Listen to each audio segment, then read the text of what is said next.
بەناوی خوای بەرز و بێهاوتە سڵاوتان لەبێت بینەرانی ئازیز و خۆشەویستی پرۆگرامی پەیامی ڕۆژ خۆشحاڵم کە ئەمڕۆژ دووبارە لەگەڵ هاوکارم جەلال دووبارە هاتینەوە خزمەتان بۆ پێشکەشکردنی پرۆگرامێکی نوێی پەیامی ڕۆژ کە ئەمڕۆژ با کۆمەڵێک تەوەر و بڕگەی نوێەوە هاتوونەتەوە خزمەتتان ئەخوازین کە تەواوی بڕگە بابەتەکانی ئەمڕۆژمان جێگای سوود و ڕەزامەندیەوەی ئازیز و خۆشەویست بێت. بەناوی خوای پەروەردگار سڵاوتان لێبێ بینەرانی عزیزی پەیامی ڕۆژ بڕگە و بابەتەکانی بەرنامەی ئەمڕۆژمان پێکهاتووە لە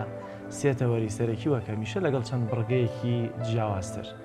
تەوەری یەکەممان قسەکردنە لەسەرەوەی کە لە بەریتانیا لە ئاستی دە قوتابخانە یەکەمەکانی بەریتانیا هەشتیان قوتابخانەی ئیسلامین. لەسەرم تەوەرە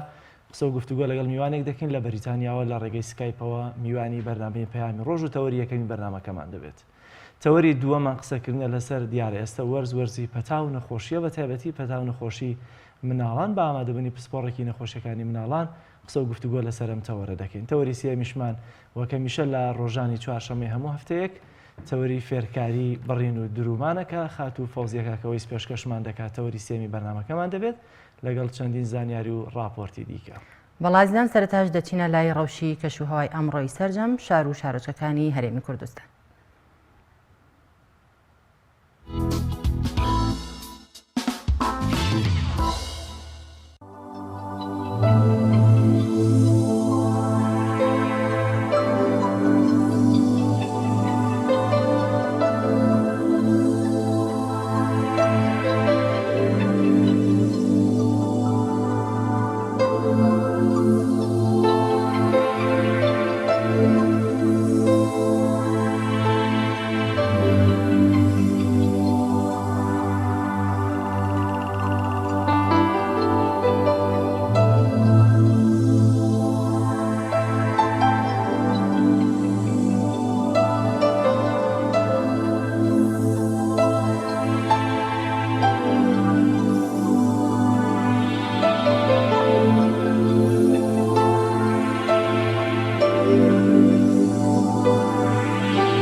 دەچینە لای بڕگەی نرخی دراوەکانەوە بڕگەی کە باس لە ئاڵوگۆڕ لەسەر نرخی دراوەکانەوە ئاڵوگۆڕێکی کە بەسەر داهاتبێت پیشانمان دەدات بە تایبەتی لیرەی تورکی و تمەنی ئێرانی و هەروها دۆلاری ئەمریکی بەراورد بە دیناری عراقی با پێکەوە بینەری ئەو بڕگەیەش بێت.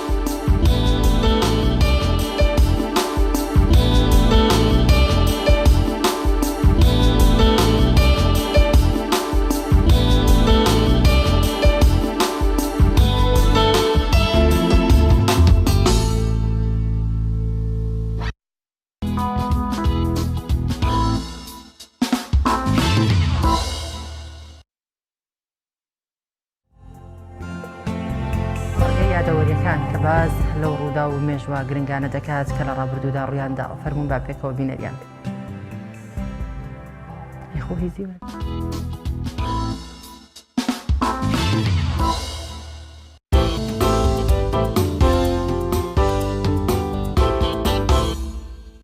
سیدەی ساڵی 1570 مارتن لۆسەری ڕێبەری چاکسازی ئاینی مەسیحی نسخەیەکی دەستنووسی لە 95 مەسەلەیەکی خوێنات بۆ کەنیسەی ویتێنبێرگ و توانی چاکسازیەکی گەورە و بنەڕەتی لە ئاینی مەسیحێدا بکات و گورزێکی کاریگەر لە ئاینی پاپا بدات کە کۆمەڵگەی ئەوروپی بە کاریگەری پسوڵەی لێخۆشبوون و دادگاکانی پشکنین و کوشتنی زانەکانی بەرەو وێرانە و دواکەوتویی بردو. مارتن لۆسەر توانی ریفۆرمێکی گەورە لەو ئاینەدا بکات و هەماهەنگیەکی زۆر بخاتەوە نێوان زانست و ئاین. سیدەی ساڵی 1970 ئاگربەستی نێوان بەریتانیا و دەوڵەتی عوسمانی مۆرکرا کە بە مۆدرۆز بەناوبانگە، ئەوەش لە میانی جەنگی جیهانی یەکەمدا بوو کە پاشتر دەوڵەتە براوەکانی جەنگەکە کاریان کرد بۆ کۆتایی هێنان و هەڵوەشاندنەوەی ئیمپراتۆریەتی عوسمانی کە نیکۆلای قەیسەری ڕووس نازناوی پیاوە نەخۆشەکەی سەپاند بەسەر ئەو ئیمپراتۆریەتێدا و ئاماژەی بەوە کرد کە پێویستە لەسەر وڵاتە سەرکەوتووەکان هەرچی زووە میراتی ئەو پیاوە نەخۆشە لە نێوان خۆیاندا دابەش بکەن. سیدەی ساڵی 1970 ئازادکردنی ئەحمەد بن بێلای یەکەم سەرۆک کۆماری جەزایر کە بەهۆی کودەتاکەی هەواری بۆمدینی سەرۆکی ئەو وڵاتەوە ماوەیەکی زۆر دەستگیر کرابوو. سیدەی ساڵی 1821 لەدایکبوونی گەورە نووسەر و ئەدیب و دەروونناسی ڕووسی فیۆدۆر دۆستۆفسکی ناوبرا و تا ئێستاش بە کاریگەرترین نووسەری بواری ڕۆماندا دەنرێت لە سەراستی ژیاندا و بەرهەمەکانی بە تازەیی ماونەتەوە. دۆستۆفسکی لە نووسینەکانیدا تیشک دەخاتە سەرکێشە دەرونیەکانی ئەمڕۆی مرۆڤایەتی و چارەسەرکردنیان، شەیتانەکان، مێردی هەمیشەیی، گەمژە و برایەنی کارامازۆف، هەروەها تاوان و سزا لە بەرهەمە دیار و بەپێزەکانی ناوبراون. سیدەی ساڵی 1282 کۆچی دوایی گەورە مێژوونووس و زانای لەیاتووی کورد لە جیهانی ئیسلامیدا ئیبن و خەلەکان لە شاری هەولێر ڕەحمەتی خوای لێبێت.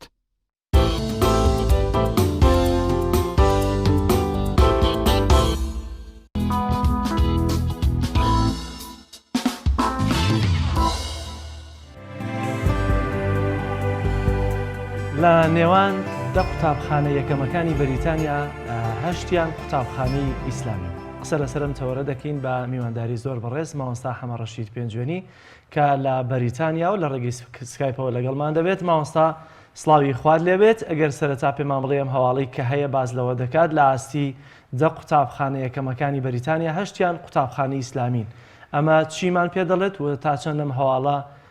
ڕاستە و پشڕاستکراوەتەوە ئەوەندەی کە خۆتان زانیاریتان دەبێت. سڵاوی خۆی گەورە جەنابیشتان بێت. سڵاو لە بینەران و لە بیسرانی بەڕێز و خۆشەویست. لە ڕاستیدا لێرە وێبسایتێکی تایبەت هەیە کە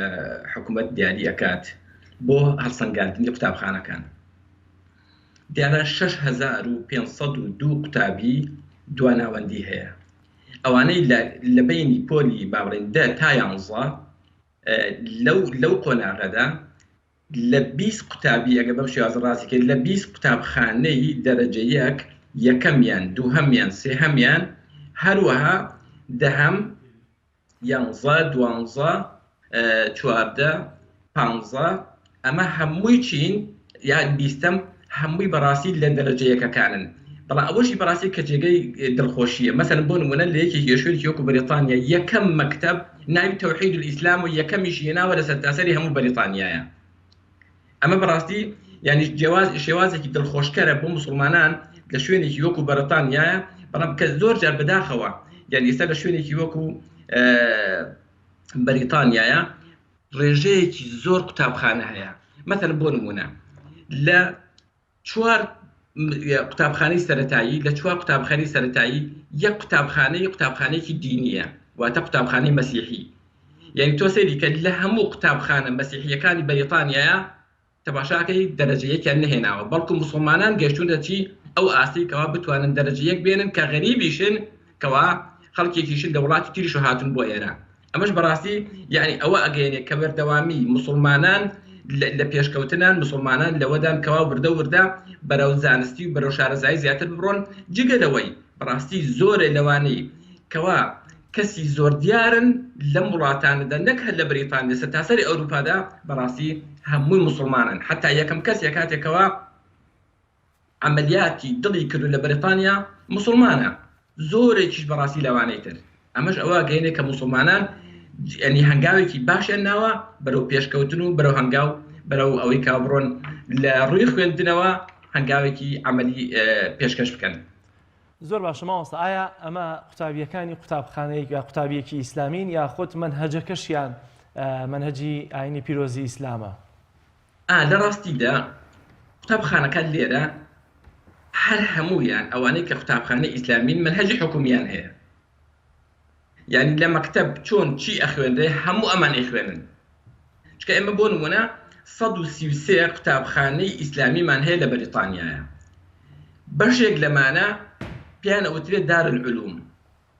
بەشێک لەمان پێ دارالعلوم یعنی حجرەی کۆنی خۆمان. بۆ نمونە لە بەیانیوە لە سەعات 8ەوە هەتا سەعات 3 دیراسی حکومی ئەخوێنن، هەموو دیراسی حکومیەکان. لە دوا ئەویشە دیراسی حجرە ئەخوێنن، ئەمە بەشێکیان. بەڵام بەشێکی تریان ئەمیانە نییە، ئەمە پێوترێت دیراسی دارالعلوم. بەڵام بەشێکی تر لەم 133 دارالعلوم نین، بەڵکو هەروکو مەکتەبەکانی تر لە سەعات 8 بەیانی یا 8:30 هەتا سەعات 3 خەریکی دیراسی خۆیەتی. بەڵام ئەم شوێنە بۆ نمونە یەکێ لەمانە نایفێ بەشم کۆلیجا کە 20می هێناوە، هەمووی کچە،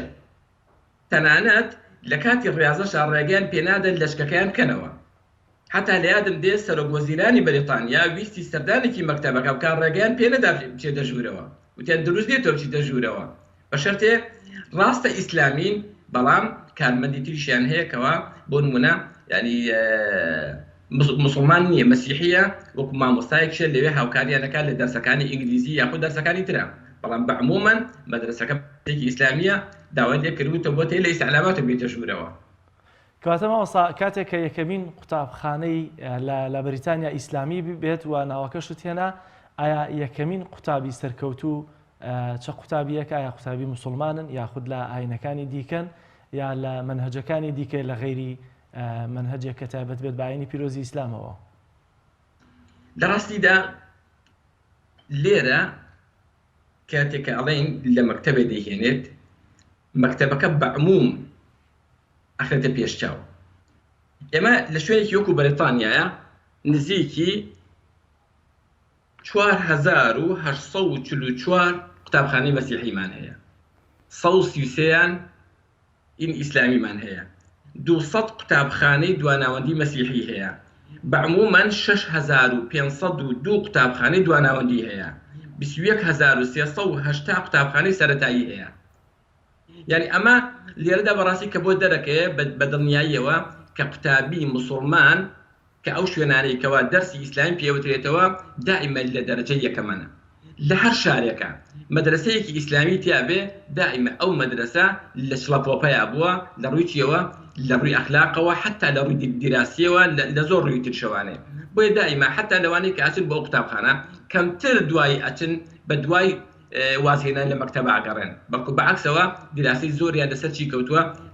بابڕێن هەوڵی زۆریان لەسەرەوە داوە کە بمێننەوە لە دیراسەکەیانە، نەوەکو بچن بەلای ئیشکردنەوە هەتا دیراسەکەیان تەواوکەن. ئەوەشی بەڕاستی کە جێگەی دڵخۆشیە. ئەو موسڵمانانی کە هاتون بۆ ئێرە بەشێکی زۆری لەگەڵ دیراسەیە زۆر پێشکەوتون. یعنی زۆر جارە بینی نەفرم بینیوە بۆ نمونە وەڵاهی زۆر فەقیر و هەژاریشە لە حاڵەتی خۆیدا، بەڵام تەماشاکەی دکتۆرای هێناوە، ماستەری هێناوە. یعنی بەشێکی زۆری قوتابی لەم سەردەمەدا قوتابی موسڵمانان کەمیان هەیە کەوا شەهادی جامعی نەبێت. کەواتە ئەتوانین بڵێن بەڵێ هەروکو چۆن مەکتەبەکە سەرکەوتووە بە هەمان شێوە قوتابی سەرکەوتی زۆریشمان هەیە. زۆر باشە. ئەو قوتابخانە ئیسلامیانەی کە پلەی باش و یەکەمەکانیان هێناوە لە ناوەندین سەرەتایین یاخود دواناوەندین؟ ئەمانە دواناوەندین لە پۆلی 10 بۆ 11. ئاستی قوتابخانەکانی تر چۆنە لە سەرەتاییەوە بە تایبەتی منهەجەکانیان بە تایبەتی قوتابخانە ئیسلامیەکان مەبەستما؟ لە ڕاستیدا هەر هەمویان منهەجەکان باب یەک منهەجە، هەر هەمویان کە ئەوانەی ئیسلامیشن و غێری ئیسلامین هەمویان منهەجەکانی حکومیە، هەچی مەکتەب هەیە لێرە. زۆر باشە مامۆستا، زۆر جار ئەوانەی کە دەچنە ڕووەکەنە وڵاتانی ئەوروپا لە نمونە بەریتانیاش بهێنینەوە، ترسیەوەیان هەیە کە مناڵەکانیان ناوەندێکی خوێندنی باش نەبێت کە تێدا بخوێنن، درێژەی پێ بدەن، ترسیان لەوە هەیە کە سبەینێ هەڵسوکەوت و ئەخلاقیان هەڵسوکەوتێکی جوانی دیندارانە و کوردانە نەبێت. ئایا ئێستا تا چەندە ئەم سەرکەوتنە باشەی کە قوتابخانە ئیسلامیەکان لە بەریتانیا تۆماریان کردووە ئەتوانین بڵێن دڵنیاییەداتەوە خەڵکی کە لە بەریتانیاشا دەتوانن هەمان هەڵسوکەوتە جوانەکە وەرگرن، یان دڵنیا بن لە پەروەردەی جوانی منداڵەکانیان؟ وڵاهی شتێکە لێرە شارمەوە، من تازە هاتبووم بۆ بەریتانیا، یەکێ لە خزمەکانم تەلەفۆنی بۆ کردو مامۆستا گیان نوێژەکان تەکەیت؟ پێم شتێکی زۆر عەجیب بوو کە ئەو پرسیاری لە منە کە مامۆستا نوێژ ئەکەی، بە منی بوو تا چەند کەسێک کرد بە موسڵمان. یعنی نظرەیەکی وا هەبوو کە فعلەن کە لێرە خەڵک بە یەکجار هەمووی ڕووەکاتەچی بێدیوانیە بەڕاستی. یعنی بە حەقەت من زۆر جار ئاوتم خوازووە خۆزگە زۆرێک لەو بانخوازانەی ئێمە بهاتنایە بۆ بەریتانیا بۆی بیان بینەیە کە ئەو واقع بۆ شێوازە نییە. لە ڕاستیدا هەر کەسێک لەسەر خانەوادەی خۆی کەوتووە، هەر مەکتەبێک تۆ بتەوێ هەیە. بۆ نمونە ئەتەوێت کچەکەت محەجەبە بێت بینێری بۆ مەکتەبەی هەمووی کچ بێت و محەجەبە بێ بەڵێ دەست دەکەوێت و بڕۆ بینێرە بۆ ئەوێ.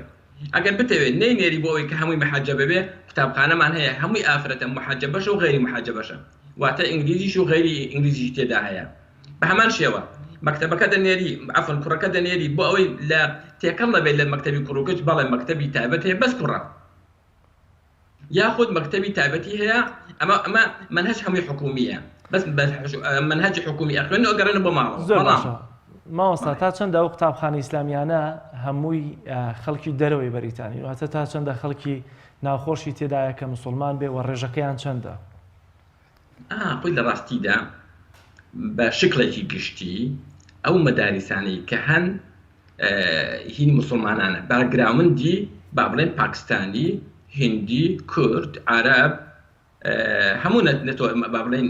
موسڵمانەکان بە زۆری ئەمانن، بەڵام بەڵێ بەشێکی تێدا هەیە کە ئینگلیز بوون و موسڵمان بوون.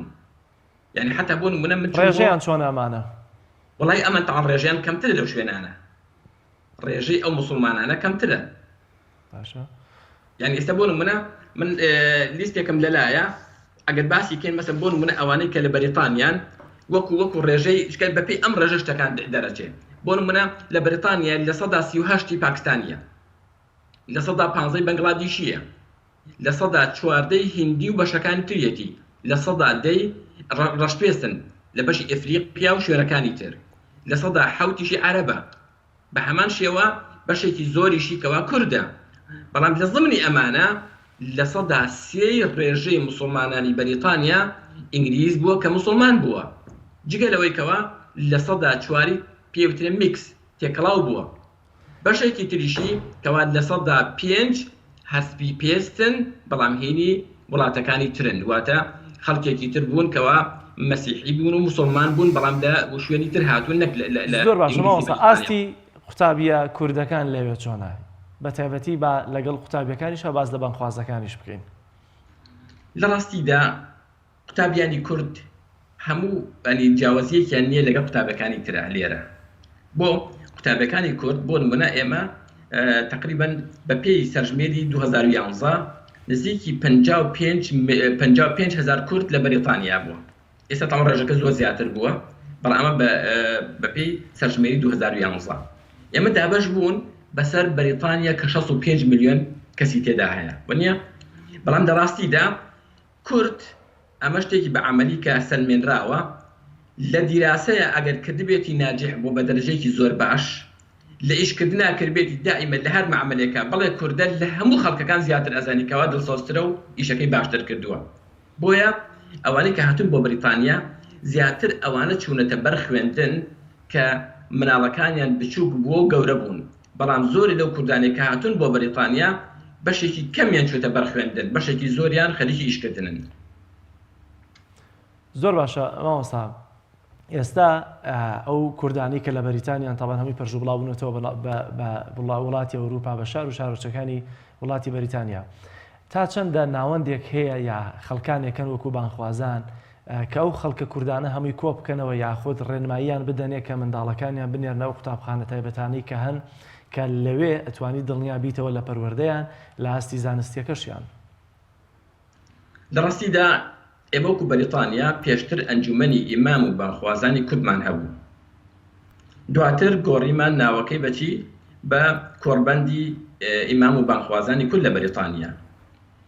ئەوەی کە مەطلبێ لە ڕاستیدا ئەم کۆڕبەندە سەرپەرشتی زۆری لە مزگەوتەکانی بەریتانیاکە وەکو مزگەوتە کوردیەکان کە نزیکی 30 مزگەوتمان هەیە، بەڵام زیاتر تەوجیه لەکوێوە دەرەچێت لە مزگەوتەکانەوە دەرەچێت،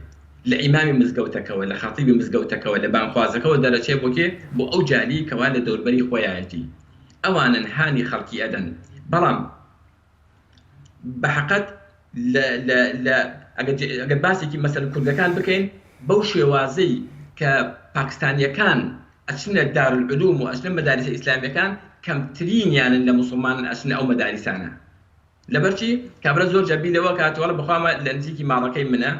من خەریکی ئیشم ئەمە زووتر چێتە ناو مەکتەبەکەی خۆی ئەگینە ئەگەر سەیری بکەیت لە ڕاستیدا وەکو کورد لە ناو مەدارسە ئیسلامیەکانە ڕێژەیەکی مەحدودن خەڵکێک هەیە بەڵام بەو شێوازە بڵێ هەچی کوردێکی مسلمان و مناڵەکەی نردەوە بۆ ئەوێ ئەمەش بەڕاستی هەڵەیەکی زۆر گەورەیە من زۆر جا بەڕاستی باسم بۆ کردوون کە ئەگەر تۆ سبینی مناڵەکەت بە هەڵداکەوت تاوانەکەی تۆی وەکو دایک و باوک تاوانەکەی بەڕاستی مناڵ نیە بە دەرەجەی یەکەم لەبەرەوە ئەگەر دایک و باوکەکە بیرەوە بکاتەوە بڵام مەکتەبەکەی نزیکە و بەڵێ نێرم بۆ ئێرە کە مەکتەبێکی تێکەڵاوە بەڵام نایێرم بۆ مەکتەبێکی تێ کە تۆزی دوورترە ئەمە خەلەکە لێرە دروستە بێ ئەمە لێرە بەڕاستی یعنی من لێرە ئەمێ بە خوشکان و برانی خۆم ئەوانەیە کە گوێیان لە من بێ کە هانیانە دەم هەوڵ بدەن هەچێکیان کردووە بۆ ئەوەی مناڵەکانی خۆیان سەلامەت بن مەکتەبی کچی هەیە ئەینێری بۆ مەکتەبی کچ کوڕی دەوێت دینێری بۆ ئەوێ حتا ئەگەر مەکتەبی تایبەتیشت بێ وەکو مەکتەبی ئیسلامی کە بتوانن دروست ئیسلامیەکانش بخوێنن ئەوش بەڕاستی دەست ئەکەوێ بەڵام ئەوە بەپارەیە زۆر باشە مامۆستا ئایا زانکۆی ئیسلامی لە بەریتانیا هەیە؟ لە ڕاستیدا وەک زانکۆیەکی تایبەتی ئیسلامی لە بەریتانیا نییە بەڵام 15 زانکۆی بەریتانی هەمووی چی هەیە معاهیدی ئیسلامیان هەیە ئەم معاهیدانە دەوری سکوڵە بینن واتە ئەتوانێت جامعی تیا بخوێنێت ئەتوانێت ماستەری تیا بێنێت ئەتوانێت دکتۆرای تیا بێنێت ئەمانە کێ سەرپەرشتیانەکە ئەو جامعە شەهادەکەیان ئەداتێ بەڵام ئەمە هیچ ڕەبتێکی نییە بە ئەسڵی جامعەکەەوە واتە جامعەکە خۆی دەستان پێ ناڵێ ئەمە سکوڵێکی تایبەتە معاهیدێکی تایبەتە ئەم معاهیدە عینەن دەوری جامعەکە ئەبینێ عینەن حکمی هەیە شەهادەکەشی لە هەموو شوێنێکە خوا بەڵام یعنی تا ئێستا جامعەیەکی ڕەسمی کە ناوی جامعەیەکی ئیسلامی بێ نیمانی لە بەریتانیا مامۆستا لە ناوەندەکانی خوێندن بە تایبەتیەوە قوتابخانە ئیسلامیان ئایا مامۆستای کوردمان هەیە لەوێ وانە بڵێتەوە؟ مامۆستای کورد بەڵێ هەمانە بەڵام زۆر کەمە لە چاست و چه بابەتێکە زیاتر وانە ڕاستیدا مامۆستای کورد بە زۆری لە ئاستی باڵایە هەیە ئێستا بۆ نمونە لە یەکێ لەم 15 مامۆستایانەی لەم 15 زانکۆیانەی کەوا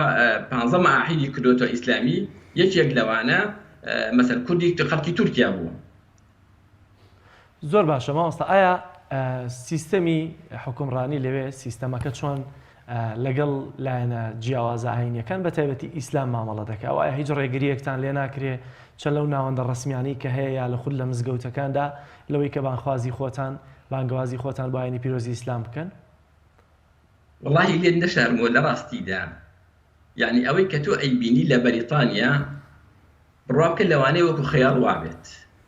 لە وڵاتێک کە پێی ئەوترێ وڵاتێکی مەسیحی لەم وڵاتەدا هیچ سانسۆرێک نییە لەسەر مسلمان بەڵکو ئەگەر خۆمان هۆکار بین مەتەلەن بۆ نمونە 2000 مزگەوتمان هەیە من ئێستا لە شارێک ئەژیم 110 مزگەوتمان هەیە 110 مزگەوت لەم 2000 مزگەوتە کاتێککە هەمانە لە بەریتانیایە تەنها یەک مزگەوت زەختی لەسەر نییە لەلایەن حکوومەتەوە چی ئەڵێیت چی ناڵێیت چۆن مناڵی پەروەردە ئەەکەی 24 سەعات مزگەوتەکان مەفتوحن و کراون بەڵام ئەمێنێتە سەر کێ ئەکەی سەر خۆت تۆ ئەگەر ئیمامێکی ئەگەر بانخوازێکی ئەگەر شتێکە کرد مخالفەتی قانونی وڵات بێت لەسەر لێ پێچینەوە لێکرێ نەک لەسەرەوەی کە تۆ مسلمانی لەبەرەوە مسلمان کامیل ئازادی خۆی هەیە لێرە بەڵام خەڵکیشمان هەیە ناحەز زۆرە وەرمنە ئێمە کۆمەڵە خەڵکمان هەیە هەموو ساڵێک دەچن لە شارێکە کۆوە بن و 6,000 کەسە بن کۆمەڵێ جنێ و کۆمەڵی قسەی ڕق و ناشین بە موسڵمان ئەڵێن و ڕۆنە شوێری خۆیان ئەمە هەیە ئەم جۆرە ینی کاردانەوانەی بەرامبەر کە مسلمانان هەیە چۆنە ئایا ئەوانە کێن کە لە دەرەوەی سیستەمە حکومڕانیەکە وەکو شەخسی یا وەکو گروپ دێن ڕوبەڕووی مسلمانان دەبنەوە؟ لە ڕاستیدا مسلمانان بەریئترین کەسن بەخوا ڕاستیەکان یعنی زۆرجار ئەو شتانی کە دروستەکرێ ئەو وەکو سیناریۆیەک وایە دروستەکرێت بەڵێ ئێمە خەڵکمان هەیە ناتوانین بەڕاستی بڵێن مسلمانیش مەسیحیش جوولەکەش هەموو دیانەتەکان تریش خەڵکیان هەیە تونڕەوە ئەوە ناتوانین بەڕاستی ئینکاری لێ بکەین بەڵام خەڵکێکی زۆر مەحدودن لەبەرەوە تۆ وەرە سەیری بەریتانیا بکە ئەگەر سەیری تاوانەکان تێکە لە بەریتانیا ڕوئەدات وێبسایتێک هەیە یعنی پێ دەڵێن لەم گەڕەکەیە ئەوەندە هەزار تاوان ڕووی داوە لە ماوەی ئەم فترەدا یعنی معلوماتەکان زۆر ئاسان دێتە بەردەست و ئەیزانی دەتوانێت وەرە سەیری ئەمە بکە بزانە چەندی مسلمانە تەماشاکەی مسلمانەکە بە هیچ شێوازێ نە زەختێکی نە شتێکی ناڕەحەتی هەیە بۆ سەر ئاسایشی ئەم دەوڵەتە بەڵام بەعکسەوە حتا هەموو دەوڵەتەکان تریش بەڵام خەڵکێکی تریشمان هەیە لە ڕاستیە بەکارەهێنرێن زۆر باشەوەسا لەبەرەوەی کە دەرفەتم زۆر کەماوە زۆر بە خێرەیە گەر پێم بڵێ ئایا ئەمە ئاستە باشی کە قوتابخانە ئیسلامیەکان هەیەی ڕۆکوێ هەنگاو دەنێ ئایا زیاتر ئاستەکانیان بەرزتر و فراوانتر دەبێتەوە و ئەمە چه کۆمنتێک دەدا چه پەیامێکی هەیە بۆ وڵاتانی دیکە بۆ مسلمانان بەگشتی لە جیهاندا؟ وڵای لە ڕاستیدا ئەگەر ئەمە دیارە ڕەتی بەکیەوە هەیە بە خودی شخصەکانەوە هەیە پاشان بەو باگراوندێک کە تۆ هەتا یعنی لە ڕاستیدا ئەمە دڵخۆشکەرە بۆەوەی کە مسلمانان توانان هەیە پێش بکەون توانان هەیە کە جارێکی تر هەروکو چۆن جاران لە ئەندەلوس و لە زۆری لە وڵاتەکانە پێشەنگ بوون لە کاتێک کە ئەوروپا دواکەوترین وڵاتەکان بوون ئەتوان ئەو هەنگاوە بنێنەوە بەڵام ئەمەش پێویستی بەچی هەیە پێویستی بە دەعمێکی گەورە هەیە پێویستی بە هەندانێکی گەورە هەیە لە لایکیەوە لە لای وڵاتە ئیسلامیەکانەوە ئەگەر ئەو وڵاتە ئیسلامیەکان بیانەوێ وەکو ئەم وڵاتانی پێش بکەون بەڕاستی زۆر بە ئاسانی ئەتوانن پێش بکەون ئەتوانن هەمان قۆناغی ئەمان بگرنە دەست بەڵام ئەوەش پێویستی بەچی هەیە بەوەی کەوا هەنگاوی بۆ بنێن ئەگینا خەڵکی مسلمان حازرە عیلمی پێیە شارەزای پێیە عەقلی لە هیچ کەسێکی تر ئەگەر زیاتر نەبێ کەمتر نییە بۆیە بەڕاستی ئەمە ئەمێنێت سەرچی سەرەوەی کەوا مسلمانان خۆیان بڕیاری خۆیان بدەن بە تایبەتی گەورەکانیان دەسەڵاتدارەکانیان. زۆر سپاس بۆ بەڕێز مامۆستا حەمە ڕەشید پێنجوێنی بانخواز لە بەریتانیاوە لەگەڵمانە بووی سپاس بۆ زانیاریەکانت. بینەرانی ئازیز ناوبڕێکی کورت وەردەگرین و لە تەوەری دومی بەرنامەکەمان پێتان دەگەینەوە لەگەڵمان بمێننەوە.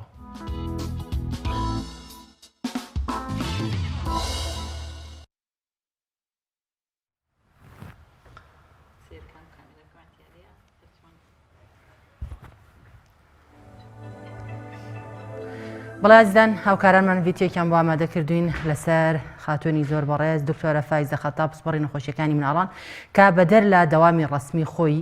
و هەروەها دەوامی کلینیکەکەی خۆی لە هەفتەیەکدا 2 ڕۆژی تەرخان کردووە بۆ ئەو نەخۆشانی کە بێبەرامبەر دەیان بینێت واتە مناڵان کە بەڕێزیان پسپۆڕیان هەیە لە نەخۆشیەکانی مناڵان. فەرموون با پێکەوە بینەری ئەو ڤیدیۆ بین.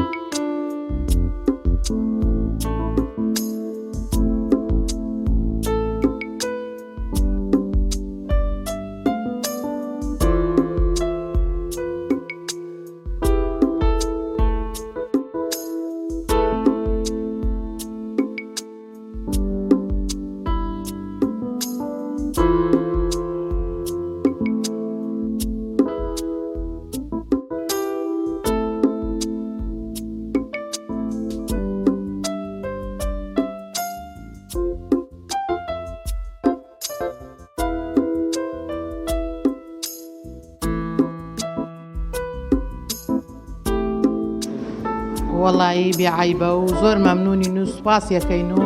لە ڕێی پەیامی کەناڵی پەیامەوە ئێمە سوپاسی دکتۆرە فایزاکەین زۆر یارمەتی فەقیر ئەدا زۆر یارمەتی هەتی و ئەدا هیوادارم دکتۆرەکانی تریش ئاوا یارمەتی فەقیر و هەتی و داما و بدەن لەبەرەوەی ئێمە شارەکەمان خۆمان نزانی هەمووان تاوە زەحمان وایە و نەبوونمان زۆرە و بەخوا خاستە نێمۆ تا 2 مناڵمان هەیە بێمەعاشن و ئێستاوە هاتین دکتۆرە فایزە چەند جارێک یارمەتیمانی داوە هیوادارم هەموو دکتۆرێ لە شاری کەرکوو یارمەتی فەقیر و داما و بدات. وەڵاهی زۆر کەس هەر یعنی بەڕاستی و من ینی لە ڕێی خوایەوە قساکەم زۆر کەس پێمانی و تۆکێتی دکتۆرە فایزە بە کەڵکمان هاتووە ڕۆژمان تەلاوتمانە فەقیری وتمانە هەتیوی یارمەتی زۆر کەسی داوە ئەوە ئێمەش هاتووینەوە تا یارمەتی ئێمەشی داوە ئەو دوو مناڵە هەموو کاتی هێنین ئێمە سوپاسیەکەین سپاسی هەموو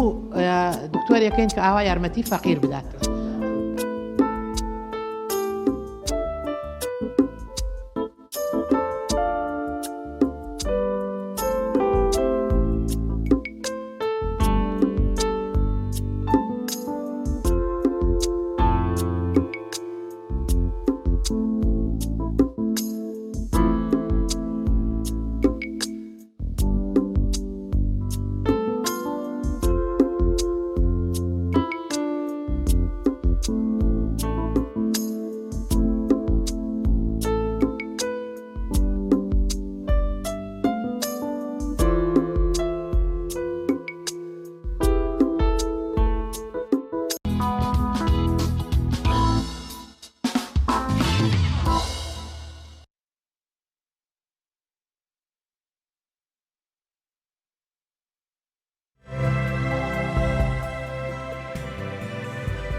وەرزی پەتاو و نەخۆشیەکانی مناڵان بە تایبەتی کە بەرەبەرە لەگەڵ هاتنی وەرزی سەرمایی دی پەتاو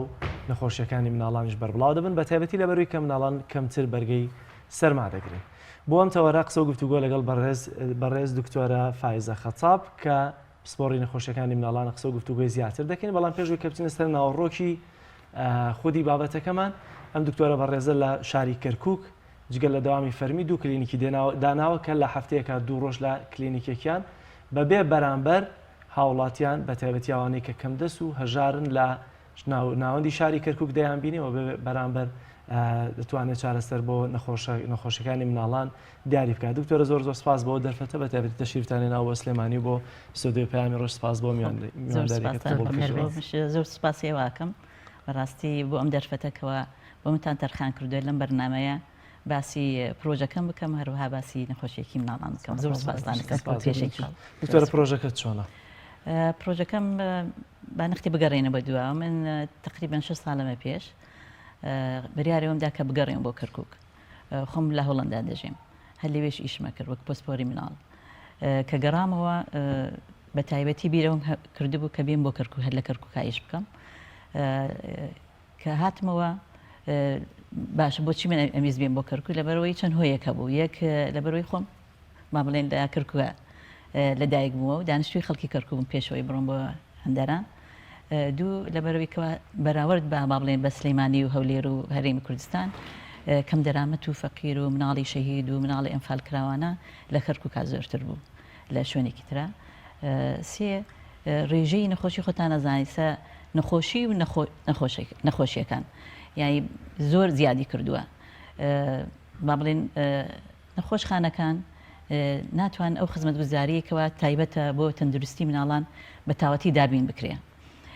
ئەوشکەوە با بڵێن کەم دەرامەتە ناتوانێت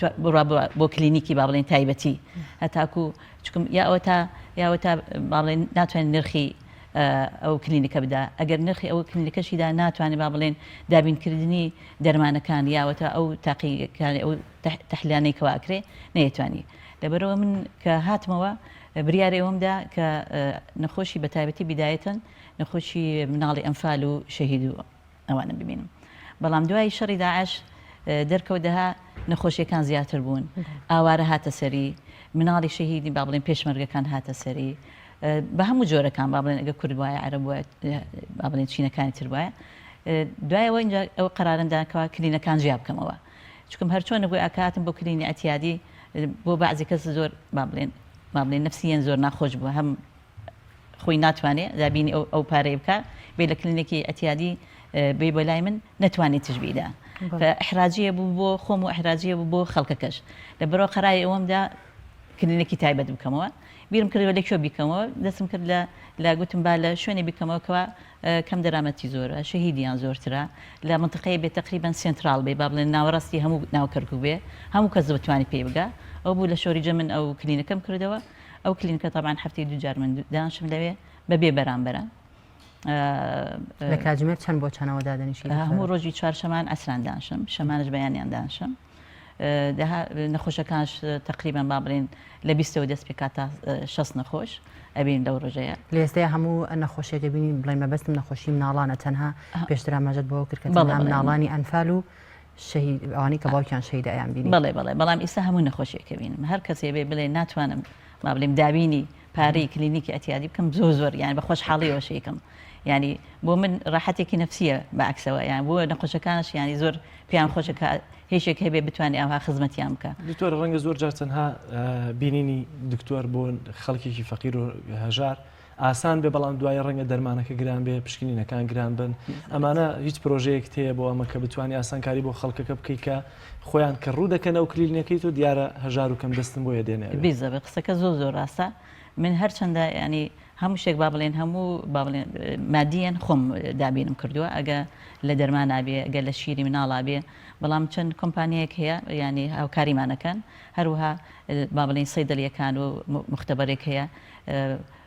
هاوکاری ئێمە ئەکەن بتوانن بە نرخێکی گونجاو ینی بۆ ئەو نەخۆشانە ئەو دەرمانە دابین بکەن. بەڵام لەبەرەوەی نەخۆشەکان زۆرن ئەو با بڵێن ئەو خزمەت گوزاریە پێویستی بە هاوکاری زیاترە. يعني من وەک شخصی خۆم يعني گەیشتمەوە ئەو قەنەعادەها بە تەنیا من ناتوان بەس بە تەنیا بتوان بکەم يعني لەبەرەوە يعني پێویستیم بە هاوکاری ما بڵێن پزیشکی ترە پێویستم بە هاوکاری ستافی با بڵێن سەحەی ترە تەندروستی ترە پێویستم بە هاوکاری ئەو کەسانێک ئەتوان خزمەت گوزار بن لەو بوارەیە سەرمایەدار بێ سەرمایەدار نەبێ بتوانی هاوکاری مەکە چکم کە ئێمە مثلا من نەکە نەخۆشەکە ئابینم باشە ئەم نەخۆشە پێویستی بە تەحلیل بێ ئەبێ چی بکە لەبەرەوە لە مختبرەی لە تەنیشتی ئێمانە ئەبێ بڕوا بۆ با بڵێن شارە ئەتەبا جادی پزیشکی بڕوا لەوێ تەحلیلەکەیە بکە کڕی تەکسی بدە ینی کە بیرەکەمە باشە کە کڕی تەکسیەکەی داهات و ڕۆیی ینی ئەمش بارێکی قرسە بەسەر ئەو نەخۆشەیە من تەمەنا ئەەکەم و لە هەم کەسیش داواکەم ئەگە بتوانین هاوکاریمانکە بتوانین با بڵێن مختبەری بکەینەوە بتوانین سەیدەلێکی تەنیش خۆمان بکەینەوە بتوانین با بڵێن جیهازێکی سۆنار بێنین جیهازێکی سۆنار زۆر پێویستە ینی بۆ مناڵ خاصن لەگەڵ با بڵێن ئەم نەخۆشانەی ئیسەکەوا دەرکەوتووە و تەقدمی با بڵێن طب و پزیشکەوانە پێویستمان بۆ ئامارانە هەیە هەتا بتوانین تەشخیصی تەواو بکەین بتوانین عیلاجی تەواو بکەین و بەڕاستیش خەڵکەش هەموو کەس ناتوانین بڕوا ئەو شتانە بکە زۆر جار بە مناڵێن دکتۆرە قەیناکە دەرمانمان بۆ مثە بێ ئەوەی تەحلیلمان بۆ بکەی بۆچی لەبەرەوەی ناتوانم بڕۆ ئەو شانە یعنی ئینسان دەها لەو کاتەیە حیسەکالێ یا ڕەبی گەرێ شتێکم هەبایە بتوانم هەموو شتێکیان بۆ بکەم بەڵام کە نەتوانی بە تەنیا طبعا زۆر زەحمەتە و ئیسەش وایە مەفروضە ینی خەڵکی ترش بێتە پێشەوە داوای هاوکاریتان لە هیچ لایەنێک لە هیچ کەسێک نەکردو کە هاوکارتان برد لە گەورەکردنی ئەم پرۆژەی بەڕێستە واللهی بەڕاستی من داوام کردووە بەڵام ینی وعد درراوە بەڵام کە دێتە با بڵێن جێبەجێکردنی سێرەکەی تاخیربوونێکی تایە سێرەکەی تەجیلێکان بۆ جارێکی تر بۆ کاتێکی تر بەڵام منەوە تقریبانەوە 6 ساڵە من لەو بوارە ئیشەکەم تەمە ناکەم ینی زووتر بێ ئەو ئیشانە هەرچەنە من هەفتەی پێشور ڕۆیشتم بۆ لای مامۆستا عەلی باپیر زۆر پێشتیوانی منی کرد وتی من کۆنتاکتەکەم لەگەڵ نەخۆشخانەی بەخشین هەتا تەنسیقێک هەبێ کۆنتاکتێک هەبێ بتوانین نەخۆشی تەحویلە کرێبەوانە بکرێ لە هەردوو لامە چۆنی بەڵام بەڕاستی ئەوە بۆ من زۆر ینی پێخۆش حاڵم کە یەکێک بێ يعني هل أو خوي باسي كر من باسم نكر يعني كباسي موضوع كم كر أو خوي وتي شون توي سبتان يعني هم شيء أوش تاناكي المفروض كسيك بيه هاو كاري بكا فمن لير وزوز سباسي كم طبعا بخشينا قر درفتي بدنا وهيش كوس برجريه كي سياسياني بدروسنا كان بدلني ولا شارع كان كيش بروجي هي كلا حتى داوا كارشم قوتهم باشا بخشين بول بابلين نخش خاني بخشين بول كركو كان أكريته داوتي ظروفي خاصة منش داها مناقشة لسرنا كتكون إنسانتي أجا يعني شيء أو ظروفنا زور باشا دكتورة بهواي سركوتن بشين سرنا وروكي بابته كمان كبتاون خوشي ورزي كان يستا مترسي هي لسروي كمان على كان من توشي بتاي ورزي ببن بتايبتي وكاركاني بتاي ورزي تشين بتايبتي طبعا كورزي سرما هذا وبايز شاته بيشوان نخوشي زور أو من عليك توشي بن بتاي هلامته كوكيا تنجة نفسية التهاباتي قصباتي بيالين جار بجار بيالين ربو واتا أسماء هروها بيتوا سكشوني لقلا هيا بعد جار زور شانويكي لقلا هيا التهابي جو التهابي قرق أما أنا هموي زوري بابلين من نكربت تقريبا شخص لسطها أمانة فيروسين يعني بكتيريانين بيوسيان با أنتيبايوتيك شنية بيوسيان با درمان التهابات شنية بلام ئەوەی کەوا ئەبێ زۆر ئاگامە لێبێ لەم وەرزەیە کە ئەم نەخۆشیانە ئەگەرن جار بەجار مناڵەکان تووشی گەشکەی تابن گەشکەی تا تەبعاً نەخۆشیێکی با بڵێن ترسناکە یعنی کە وەختی ئەو مناڵە کە گەشکا ئیگرێ خاصن بە تابێ لە ماڵەوە یعنی داهات ئەو دایک و باوکە نازانن چی بکەن یعنی زۆر جار بەعکسەوە لە باتی مناڵەکە باشترکەن بەرەو خراپتری ئەبن ئەو گەشکەیە تەمەن هەموو کەسش تووشی نابێ يعني بتابتي بتاوى ربطة يعني دكتورة قشكيتا لما نالاندا لتشتمنك وبوت تمنك تسبية ذكاء ودروس بيت لدوس لا بينج بانجي وتا بين صالي أمريكا ترى لي لشش بانجي وتا 6 صالي ده أمانة هر منالك توشي قشكبو دنيا بين لويكا تمني بلين قشكيتا بلام لو تمنى زيادة أجر قشكيلية هر منالك جمان من بوت تانا روات بله أول جمان بوت أروى بلام هو يكاني تري هي أبي بدواي هو يكاني عادة كقشكيتا أجري ربط بون خوشاني كوتهم يعني ربطني بين خوشك بوكو بلين التهابي سحايا التهابي مشك ربط بوانية ربطني بين خوشي صرع إبيليبسي بيالين ربط بوانية يعني لدو لبينج بانجي وتا 5 سال يا 6 بانك عادەتەن کە با بڵێن هەڵامەت یەگرێ سێرەکەی ئەو مناڵە کوتوپڕ تایەکەی زۆر بەرزە بێ ئەگاتە دەرەجەی چل کە ئەوەی گرت تەڕان تەخەلخولێکە بێ با بڵێن لە مێشکە تووشی چیە بێت تووشی ئەو گەشکا بێ فحرەکاتێکی متن ها لە خۆیە چێ چاوی ئەچێتە ئاسمان دەست و قاچی ڕەخەبێتەوە کەف لە دەمیا دەرەچێ بازیجار لێوی شینەوە بێ داوای سێرەکەی لە خۆیە چێ ئەمما ئەگە ماڵەوە دایک و باوک ئەم مناڵی ببینن کەوا پێش دەدەقە هیچی نەبوو ئیسەوای لێ هات تاوان دەها ئەو دایک و باوکە نازانین تووشی شۆکەن بەعزیجار سێرەکەی ڕوا ئەیگرێ بخۆی بەتونی ئەیگرێ بخۆی یاوە تا ئابایەکی ڕەشە دەنەبانی یاوە تا ئەو شانە هەیە ئابای ڕەشە کادرێمە تەڕان لە قەدیمەوە هەر باوە کاڵێ ئەلێن کە شتێکی وای لێ هات ئابای ڕەشەبانی کەواتە بێ لەو کاتەیە دایک و باوک چی بکەن زۆر زۆر گرنگە لەو کاتەیە بەعکسەوە یانی ئەو مناڵە لە شوێنێکا دانێن نەختی با بڵێن فراوە بێ با لەسەر عەرزا داینێ لە شوێنێکە داینێنێ بەرز بێ چونکە احتیمالی هەیە لەگەڵ ئەو گەشکەیە ئەو مناڵە بکەوێ یان بێجگە لە گەشکەی گرتووە ئەنجا ئەکەوێتە شوێنێکی ئەشکێ خێنێک لە شوێنی دێ مەفروضە دوایە بێ نابێت تون بە خۆیان بیگرێ چون خۆی تایەکە وای لێ کردە تۆ بەتون بە خۆی گری یاوەتە هاوارەکەن ها مناڵەکە و دەها ئەمانە یا ئەوەی تر مناڵەکە خراپترە بێ یاوەتە ئابایەکی ڕەشە بەنەبانی کە ئابا ڕەشەکەیان گەشتەکە چاکەوە نابێ بەڵام تۆ خۆت نایبینی یانی دایکی باوک ئەو گەشتەکەی نابینی لەوان وایە دەها باشە بێتەوە چکم ئێمە دوونەوە گەشتەکەمانەیە گەشتەیەکمان هەیە بە پێڵێن بەسیط یعنی ئەو گەشتانەیە کەوا لە 15 دقە کەمترە زۆر جار هەموو جانێتی تووشێ بێ و لەو ئەمرەیە کە باسم کرد گەشتەی تری هەیە پێڵێن کۆمپلکس ینی گەشتەیەکی معقدە ئەوە لەو مناڵانەیە بکەمەن لە 15 دقە زیاترە بێ سێرەکەی لایەکیانە دوای ئەوە مەثەن سێرەکەی پێڵێن کۆمپلکسی هەیە ینی مەثەن متابعاتی ئەو نەخۆشی هەیە لە دکتۆرە مەترسیترین گەشتەی مناڵ کامەیە ئایا گەشتەی تایە یان ئەو گەشتانەیە کە وەک دەزانین کە زۆربەی گەشتکەشمان هەیە کە لە نەقسی ڤیتامینەکانەوە دەست پێ دەکات هەندێک مناڵ هەیە کە پاش تەشخیصکردن دکتۆر بۆ دەرەکەوێت کە ئەم مناڵە نەقسی ڤیتامینێکی هەیە کەواتە کامیان ناڕەحەتن کامیان مەترسیدارترن کە ئەبێ دایک و باوک زیاتر خەمی بخوات هەردوو حاڵەتە پێڵێن ئیمەرجنسی لە هەردوو حاڵەتەکە زۆر زوو چارەسەر بکرێ يعني مثلا مناڵی با بڵێن زۆر بچووک مثلا لە نەقسی ڤیتامین ئەگەر هاتوو ڤیتامینات و معادن يعني مثلا ئەگە کالیسیۆم نەقز بێ گیان ڕەخە بێتەوە ئەگە شەکرەت کەم بێ لە گیانە گیان گەشکە ئیگرێ ئەو ناڵە ئەگەر هاتوو با بڵێن سۆدیۆمی پێڵێن خاصن لەو مناڵانەیەکەوە با بڵێن لەو مناڵەیەکەوە تووشی سکچوون ڕشانەوە بن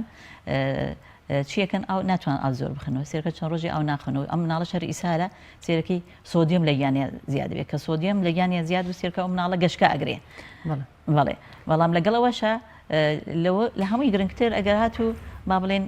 گەشکەی بوو با بڵێن هۆیەکەی ئیلتیهابی مێشک بوو ینی با بڵێن سەحایە یا پێڵێن مننجایتس بە ئینگلیزی ئەوە بەکتریایە یاوە تا ڤایرۆسە کایدا لە با بڵێن لە ئەیدا لە مێشکە لە با بڵێن ممبرێنی پێڵێن یاوە تا پەردەی مێشکە ئەمە احتیمالاتە دوای ئەوە متابعاتی هەبێ یعنی ئەو مناڵە سێرەکەی ئەگە بە تاوەتی چارەسە نەکرێت لە کاتی خۆی نەگرێتە خۆشخانە عیلاج نەکرێت سێرەکەی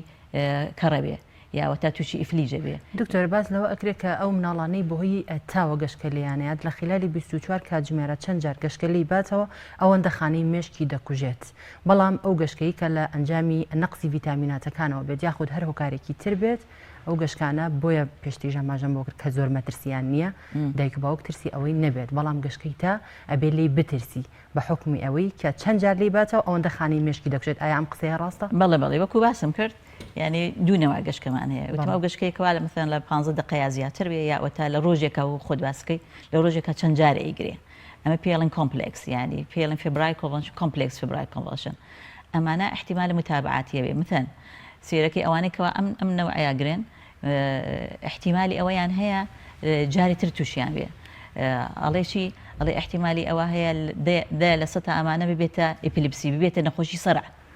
یعنی ئەگە تای هەبێت تای نەبێ با بڵێن کە گەورەترە بێت لە 6 ساڵ کە گەورەتر بێت 5 ساڵ تووشی سەرع بێ داوە بێ عیلاجی خۆی بێ بەڵام نەقسی ڤیتامینات ئەگەر تۆ عیلاجی بکەی دا تەواو ینی چاکە بێتەوە کۆنتڕۆڵەکرێ ینی بەڵێن پرۆگنۆسی یا بڵێن ئەمانەی باشە بێ ینی شتێکی وان نییە تووشی بێ بەڵام هەرچەندە چەند نەخۆشیەکی با بڵێن کۆنجەنیتەڵ هەیە یا بڵێ زگماک هەیە کە ئەو نەقسانە بێ ئەو نەقسانە خۆی لە ئەسڵە هەیەی ینی تۆ عیلاجی دێتی هەتاکو تا یەکێتی ڕێژەیەکی تەبیعی بەڵام سێرکەیەکە کەمە بوو لە یان دیسان نەگرێتەوە بەڵام وەکو خۆتش باس کرد هەر چۆنێ بێ ئەو گەشکەیە هەر چۆنێ بێ نەختێ باشترە لە گەشتەکەیتە دکتۆر ئەو مناڵانەی کە بە حەوت بانگی لە دایکە بن و دوجار شیری دایکیشیان ناخۆن ئەمە ئەبێتە هۆکار بۆ مناڵانەی کە زیاتر تووشی گەشتکە بن وەک لەو مناڵانەی کە نەومانگی خۆیان لە سکی دایکیانە تاواکەن و شیری دایکیشیان نەخۆن بەڵێ هەر خودی خۆی مناڵی لە حەوتمانگی لە دایکە بێ نەقسی کالسیۆمی هەیە بۆ چکم کالسیۆم لە سگی دایکە لە آخر 3 مانگاڕە بۆ ئەو مناڵە ئەگەر هاتوو لە حەوتمانگیەوە بوو دوو مانگی ئەخیر کالسیۆم نەچوەتە مناڵەکە فهاتوۆتە دنیاوە خۆی کالسیۆمی کەمە هاتوۆتە لە دنیاوە خۆی با بڵێن شەکرەی لە یانەکەمە ئەمە هیچێک لەوانەیە تووشی گەشتکەیەکە فلەبەرەوە ئەگە هەر مناڵی حەوت مانگا لە دایک بوو مەفروضە لە نەخۆشخانەیە کالسیۆم لەژێر چاودێری دکتۆر بڕۆی کە لە هەر حاڵەتێکا بێت تووشی گەشت بێڵەبێت دوایە ڕۆین با بڵێن شیری خوتووی بنێ احتیمالە ئەو پرۆتینەکەەوە ناوشوری ئەو خەتوویە پینەکەوێ کە پینەکە سێرکە مناڵەکە تووشی ئیسهال و زوکچوونە بێ هێچێکی لەوانەیە کا بڵێن تووشی چیە بێ گەشتکاوێ لەگەڵیا لە بەرەوەکەوە تەخەلخلی ئەو مابڵێن ئەو خەیە لە گیانیا بێ سۆدیەم بێ پۆتاسیۆم بێ کالسیۆم بێ ئەوانە تووشیەکە زۆر باشەوە دکتۆر ئایا مەترسیترین حاڵەت کە لە پەتاوەرزیەکانە تووشی مناڵ بێت لە ئەنجامی پەتاکانە تەنها گەشتکەیە کێمە لێ بترسین گەشتکەیە ئیلتیهابی مێشکە ئیلتیهاباتی قەسەباتە با بڵێن سێرەکەی تووشی ڕەبووی ئەکا بازی کەسەی خۆیان لە ئەسڵ بڵێن هەستیارن ینی حساسیان هەیە پێڵێن حساسی هەیە خاصە ئەو مناڵانێکەوە لە 2 ساڵە لە 1 ساڵە سێرەکەی کە نەختێ هێشێک لە ماڵەوەیە هێچێکیان هەڵامەتی هەیە هیچێکیان پەتا هەیە هیچێکیان پەتایە سێرەکەی ئەو هیچی لێ نایە ئەوەی تڕاستە دابێزێتە سنگی تووشی ئیلتیهاباتی ئینەکە حساسیەکە سێرەکەی ببیڕاتە مەکتەبێ بە خاخی بە بکەن بێ دەرزی لێدەن بێ لە قسەخانەیە چارەسەر دکتۆرە بەس زۆر بە کورتی کاتمان کەماوە دایک و باوک چۆن نەخۆشی هەڵامەت حساسیت جیوب لە مناڵەکانیانە جیاب بکەنەوە کە بزانن ئەمە پەتایە گرتوێتی یاخود ئەمە حساسیەتە یاخود هەڵامەتە یاخود مناڵە جیوبێتی ئەبێت چۆن ئەمە جیاب بکرێتەوە و چۆن دایک و باوک پێزان پێش هەموو شتێ بێت لە ماڵەوە چەند شتێک هەبێ یان با بڵێن ترمۆمترێ محرارێکە بێ لە ماڵەوە هەبێ هەموو ماڵێکە بێ دوو ئەبێ چەند دەرمانێکە بێ وەک بڵێن شوروبی تابێ هەبێ لە ماڵەوە ئەبێ شوروبی هەڵامەتە بێ لە ماڵەوە چکم تۆ هەموو نەخۆشێکی هەڵامەت پێویست ناکات دکتۆر ببینێ تۆ لە ماڵەوانەیە دێتە زۆری چییە زۆری با بڵێن ڤایرۆساتە پێویست ناکات تۆ بڕۆی ئەنتیبایۆتیک بدەی بە مناڵەکەتە یاوەتا تۆ سەوائلی زۆر بدەرێ شلەمەنی زۆر بدەرێ زۆربەی دایک و باوک کە مناڵەکانیان تووشی هەر پەتایەکە بێ شروبی ئیلتیهابی ڕەسەن دەست پێەکەن شوروبی ئیلتیهاب ئەمە چییە کە مەناعەتی ئەو مناڵە کەمەکاتەوە کە مەناعەتی کەم کردەوە تووشی نەخۆشی ترە بێ لەگەڵیان پێڵێن سەکندەری بەکتریال ئینفێکشن یعنی چیەکە بێەوەی ڤایرۆسات چکە مەناعەتی کەم بووە اینجا میکرۆبی ترە ئەڕواتە گیانی هیچێک هەڵامەتە لە ماڵەوە پێویست ناکە بڵێن زۆر نزیکی مناڵە بچکۆکان بن خاصەوەکو خۆت دەباسی مناڵی حەوتمانگانە یا مناڵەکە هێشتا 1 ساڵ تاوی نەکردە ئەمانە مەناعەتیان کەمە من هەڵامەتمە ئەتیادیە بەڵام ئەو مناڵە بچووکانە کە ڕۆی دەی ماچەکەی توێنەکەی تو نزیکە بێتەوە یا ئەو کۆکی بەدەم چاویە ئەمە تەبعاً مناڵەکە چێوێت تووشی هەڵامەتێ بەڵام وەکمەری تۆ تووشی نابێ ئەوە زۆر بە قورسی تووشێ بێ بعضیجا زۆر جار تووشی تەنگە نەفەس و تووشی ئیلتیهاباتی قسە مەجبور داخلی نەخۆشخانە بکەی لەوێ عیلاج بکرێ فلەبەر ئەگە تۆ ڕێنمایی لە ماڵە ئەو شتانە بکەی محالە بکەی قەدری ئیمکان پێشەوەی بگاتە ئەو حاڵەتە ئەو عیلاجە بەسیتانی کە لە ماڵەوە هەیە بیدەیتێ بڕوان ناکەم زۆر لەو نەخۆشخانەکەەوە ئێمە داخلێکین لە نەخۆشخانە پێویستی بە دخولەیە بێ بەڵێ زۆر سپاس بۆ خاتونی زۆر بەڕێز دکتۆرە فایزە خەتاب سپۆری نەخۆشیەکانی مناڵان زۆر بینەرانی عزیز دەچینە لای راپۆرتێک لەسەر پێدانی وشیاری ژینگەی لە چەمچەماڵ با پێکەوە بینێ و راپۆرتە بین کە هاوکارمان یا پەیامێرمان جەلال جەباری بۆی ئامادە کردوین.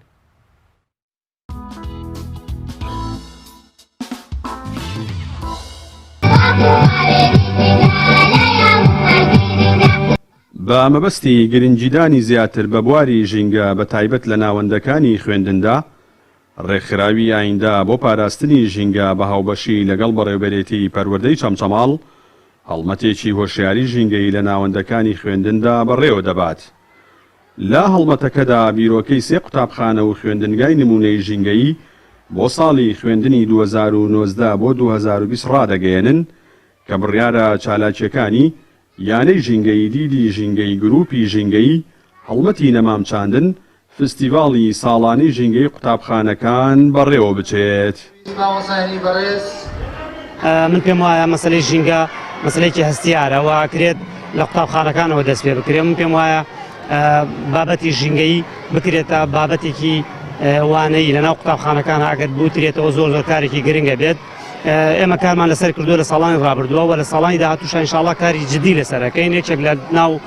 خاڵەکانی دید و پەیامی ئێمە وەکو قوتابخانەی باڵای بنەڕەتی یەکێک لە پەیامەکانمان دیدەکەمان کە دیدی قوتابخانەکە بە بابەتی ژینگەیە لە سواسەوەی کارەکانی ڕێکخراوی ئایندە بۆ پاراستنی ژینگە بە هاوکاری بەڕێوەبەراتی پرۆژەی سەمسەماڵ خۆشبەختانە ئەمساڵ هەڵمەتێکی بەرفراوانی ژینگەی ڕائەگەیەنین بە جیاواز لە ساڵانی تر ئەمساڵ 6 قوتابخانە دیاری کراوە کە لە 6 قوتابخانەیە سیمینار بابەتی ژینگەی بەنەدی ژینگەیتیا ئەخوێنرێ بۆی کە بتوانین نەوەکانی ئایندەمان گۆش بکەین بە کاری ژینگە پارێزی و هەروەها چاندنی ڕوحی ژینگە دۆستی تێیاندەم لای خۆشیەوە سەرۆکی شارەوانی چەمچەماڵ ئەم هەنگاوی ڕێکخراوەکە بە گرنگ دەزانێت و دەڵێت ژگیری هەر هەڵمەتێکی هۆشیاری ژینگەی دەکەن لە سنوورەکەدا بەڕێوە بچێت. بەڕێوبەری پەروەردەی چەمچەماڵیش باس لەوە دەکات لەم ساڵی خوێندندا لە ناوەندەکانی خوێندنی سنووری پەروەردەکەیاندا شانبەشانی پەروەردە و فێرکردن گرنگی بە چەند بابەتێکی گرنگ دەدرێت کا بریتین لە بواری ژینگە و ئەنجامدانی کۆڕ و سیمیناری هۆشیاری بۆ قوتابیان و خوێندکاران لە بوارە جیاوازەکاندا. هەموو کاتێ بە بیرۆکەی جوان بەکاری نیە خزمەتی ژینگەیان کردو لەم سنوورەیە هەنگاوێکی زۆر گرنگە چونکە هۆشیاری ژینگەی لە ناو کۆمەڵگای ئێمەیە کەمە لە قۆناغی سەرەتاییەوە پێویستە دەست پێ بکرێ بەوەی هەموو تاکەکانی ئەم کۆمەڵگای هۆشار بکرێنەوە بەرامبەر ژینگە و خۆشەویستی ژینگە لە دڵ و لە مێشی ئەم مناڵانەیە بچەسپێنرێ بۆی لە داهاتووە ژینگەیەکی پاکتور و جوانترمانە بێت.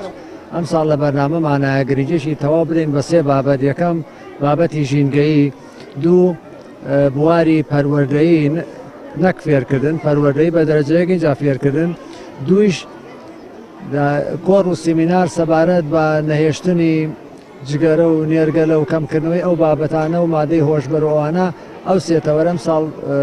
بەرنامەمان هەیە کە کاری لەسەر بکەین لە سەرجەم خوێندنگەکانە بۆیە بە دەرەجەیەک ژێنگەی سەر دەستمان پێ کردووە. ساڵانە و بە مەبەستی هۆشیارکردنەوەی تاکەکانی کۆمەڵگە لە ڕووی ژینگەیەوە لەلایەن ڕێکخراوەکانی بواری ژینگە بە هەماهەنگی لەگەڵ فەرمانگە حکوومیەکان و دەستگا پەیوەندیدارەکان چەندین هەڵمەتی هۆشیاری هاوشەوەی ئەم هەڵمەتە لە ناوچە جیاوازەکانی هەرێمی کوردستان بەڕێوە دەچن. ئامانجیش لە سازدانی ئەم جۆرە هەڵمەتانە لە ناوەندەکانی خوێندندا گەیاندنی پەیامی تایبەتی هۆشیاری ژینگەیە بەنەوەکانی ئایندا بە تایبەت لە قۆناغی بنەڕەتیەوە. جەلال جەباری تایبەت بە بەرنامەی پەیامی ڕۆژ چەمچەماڵ.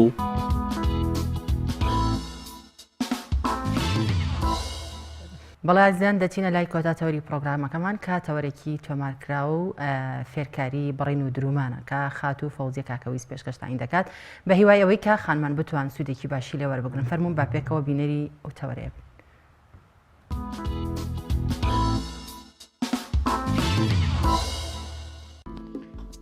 جارێ بیجامەکەی تەواو ئیسەتێنە سەر دوورینی بۆ دیەکەی وتمان لێرە ئەمە زیادە بۆمان بڕی ئەمەش ملی کراسەکە خۆی هەڵمانکەن هەر لێرە ئەم ملی کراسەکە خۆی ئەدەینەوە لە ئەم قماشە لێرە هەر بەڕێکی ئاوە تەقەڵێکی پیانین و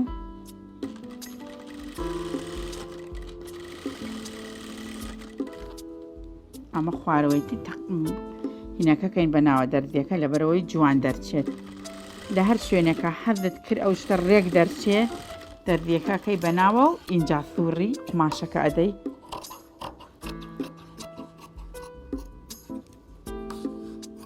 ئەمە ملی بۆ دیەکەیە لەبەرەوەی ئەمەوێ دوو ڕەنگ دەرچێت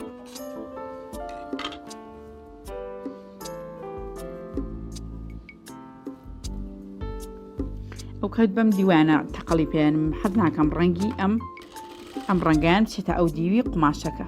گەر لەم دیوە تەقەڵەکەی لێدەم نایڵم ڕەنگی قماشەکە بچێتە ئەو دیوە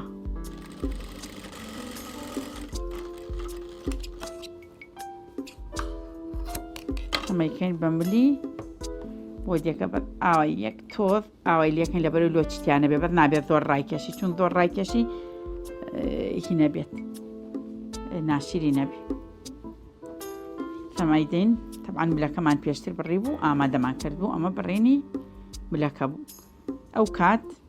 ئەها لێرە کەلێکم کردو ئەمە ناوڕاستی قماشەکەی لێرە ئەمیش عینەن مادە یەک کەلی بچووکی تێکەم لەبەرەوەی ڕێک دەرچێ قەیفە لە ژێردەفی ئینسانە تۆزێک زیاد و کەمەکە تۆزێ نییە بگرەوە بە زۆریش ئەو کات چیەکەین بەم شێوە تەقەڵەکەی لێدەین پێشا تەقەڵی یەکەم لە خوارەوە دەست پێەکەی لەبەرێ من بۆ خۆم کێشەم نییە لەبەرێ من ڕاهاتوم لەسەر وەزعەکە بەڵام ئەوانەی کە ئەیانەوێت تازە فێر بن ئەبێ ئیلا وا دەست پێ بکەن لەبەرەوەی کێشیان بۆ دروست ناکە جا هەوڵەدەین چی بکەین قماشەکان وەکو یەک بێرین بیگرین بە پەنجەکانمان بیگرین لەبەرەوەی ئەم دوو قماشە زیاد نەکە یەکیان کەمتر بێ یەکیان زیاتر بێ ئەگەر کەم و زیادیە بوو ئەو کاتە ملی ئەو بۆ دیە لەبەری کەسەکە جوان ناوەستێ ئیلا لارە بێ ئەبێ هەوڵ بدەین ڕێک وەکو یەک وابێ ئەمە بەشێکی جا تەماشاکە ئەمە بەشێکی بۆ بەشی دووەم بۆ کەسانەی کەیانێ تازە فێر بن ئەمیش لێرەوە دەست پێ بکە ئەمیش لێرەوە ئەو کاتە وەری ئەگێڕێ لە دیوی ئەم دیوەوە دەست پێەکە ئەو کاتیتر هیچ مشکیلە بۆ ئەم کەسە دروست نابێت کە ئەیەوێ چاکەت و بیجامەیەک بدورێت هەوڵی ئەوە بدەن کاتێکە بە پەنجەکانتان بیگرن ئەگەر بیگرن زۆر جوان دەرەچێ ئەگەر نەیگرن لار ئەبێ ئیلا ئەو سنگە لارە ئەبێ پەنجەی خۆت بەکاربێنی بۆ سەیریکە من ئیسا لێرە چەنددانە ئەمە سێ ئەویش دوو ئەمە پێنج دانە پەنجەی خۆمم بەس بۆم لێوە بەکاریاناوە بێ ئەوانی تریشە لێوە ئەویشم پێگرتو لەبەروی قەیفە زیادەکە هیچ دەسەڵاتی تۆیتیانی سەیرکە یەکسەر تۆزی زیادی کرد ئەبێت چی بکەم یەک تۆز تا ئێرە بڕۆمەوە لەبەروێ زیاد نەکات جا سەیریکە چەند جوان دەرچوو هێشتر نە تویش کراوە و نە ئۆڤەریش کراوە چەندێ جوانە ئەیتر هەنێک کەس بۆی هەیە ئەتوانێ بۆ نمونە لێرە نقێمدانێ بۆ نمونە ئەوێ موروی لێدا ئەوێ بۆ نمونە خۆی هەر لە چی شتێک ئەتوانێ لەم سنگایش دروستکە بەڵام من وەکو خۆم تەبیعی خۆم حەزم لە شتی ئاوا سادە هەیە و پێم جوانە دوو ڕنگ تێکەڵکەی و بەبێ ئەوەی هیچ شتێکی تری تێبکەی بەڵام چێکم ئەو کات شتەکە دوو تەقەڵاکەم و ئەم کاتە بۆ دوو تەقەڵەکە پێویست ناکات تۆ بە نیوا و نیوبێریتی هەر ڕێک ئەتوانی لێرەوە چون تازە تەقەڵی پێشوت لێداوە هیچ مشکلەیەکە دیتر بۆ دروست ناکات تەقەڵی پێشوو مشکلەی نەبێ بۆ دووهەم یەک مشکلەی نییە ئەمە ئیسا سنگەکەی ئەبێ پێویستە یەک ئۆڤەری لێدەین چون زۆر پێویستە من چون ئەینوسێنمەوە پێکەوە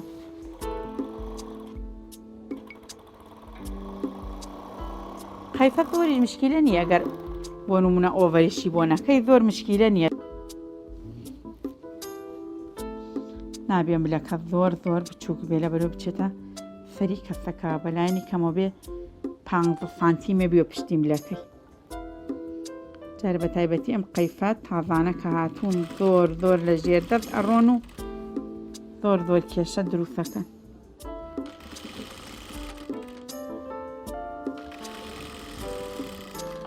چیەکەینی سەخت تەقەڵەکە دەین لە سەرشانی لە بەمبلەکەی شیەوە ئێستا لێرە بەمبلەکەی شیەوە تەقەڵی لێدەین شتەکە جوان دەرەچێت جا چون قەیفەیشە ملەکەیشی بچوو کوێ مشکیلە نییە چون ئەچێت بە فەری ئەو کەسا کە بۆیە دووری کشیەت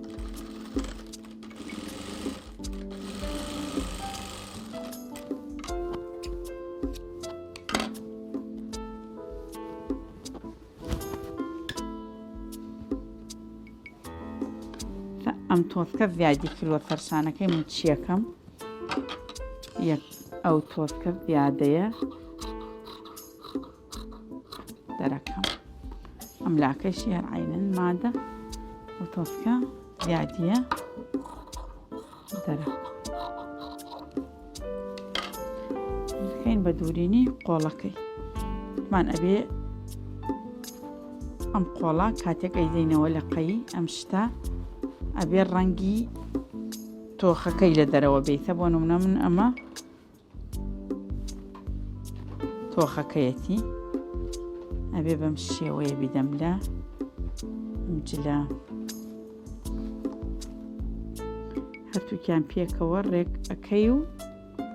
تاتەقەڵی پیاعین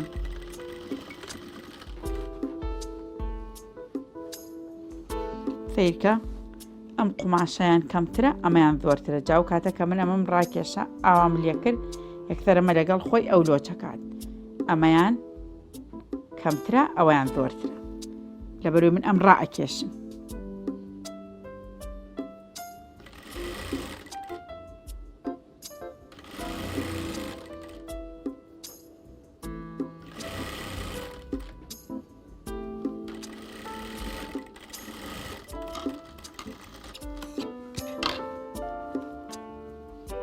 فێرکە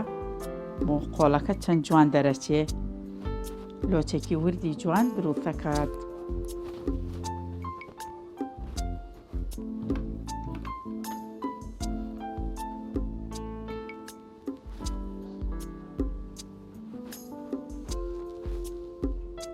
مانەبێ ئەم قوماشە بارەکەی وەکو یەکوا بێتە بۆ نمونەمە باری تۆخە ئەبێ ئەمەش باری تۆخ بێت ئاوا ئیترە بێ باری تۆخەکەی چونە گەرباری تۆخ نەبێ ئەپێچێت دوایی لە باڵی زۆر ناشری نەبێ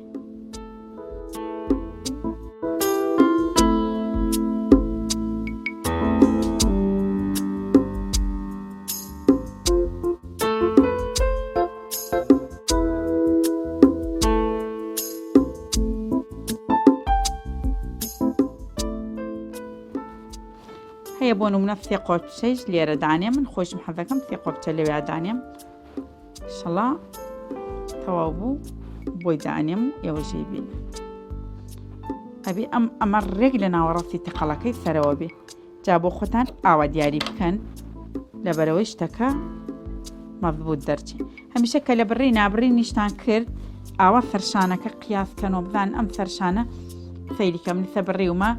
وتم 40 سانتم بڕیوەی ڕێکی سە 40 سانتەکەی سە لێرە سانتێگەڕوە لێرەش سانتێگەڕوە ئەو کاتە 38 ئەمێنێت و ئەبێ 38 بمێنێتوانە شانی ئەو چاکەتە درێژە بێایی ئەو بۆ دێ درێژە بێ جا فەیلیکە ئەمە ڕێک خۆی بۆ خۆیە بێ ئاوینە لە شوێنی بڕینەکە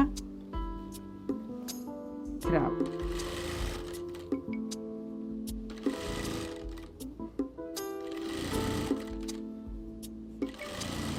ئەمەش کەلی نەکە ئەمەش تەقەڵەکەی ڕێک لە تەقەڵەکە دەرێت ئەوە 1 سانتین لێرە ڕۆی لەو لاش سانتینەکە چێت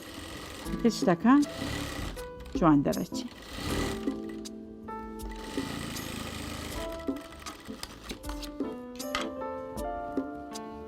جا فەیریکە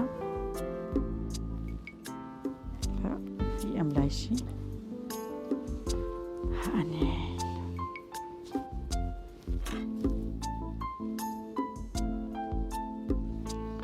هەمیشە کەلێک بکەنە ئێرە لەبەرەوەی بۆتان ئاسانتر بێ شتەکە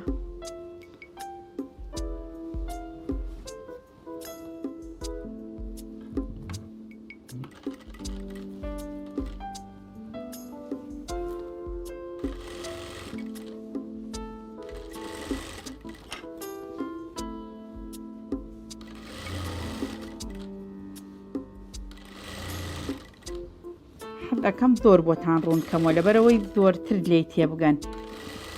بەڵ ئیشەڵا لێی تێگەن چون زۆر بە جوانی بۆتان ڕوون ئەەکەمەوە کە ئەو شتە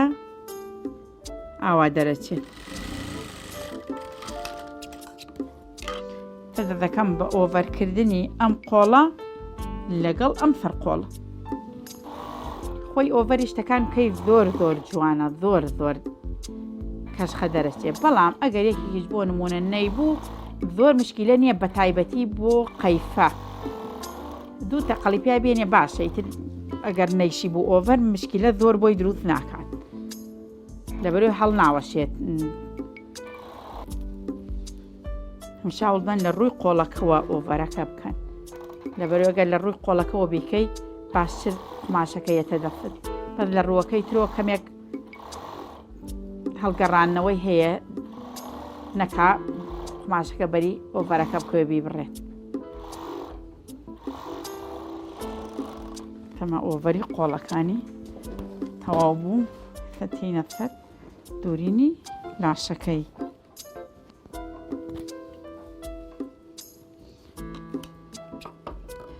لەبەرو حەز دەکەم دوو فەتحی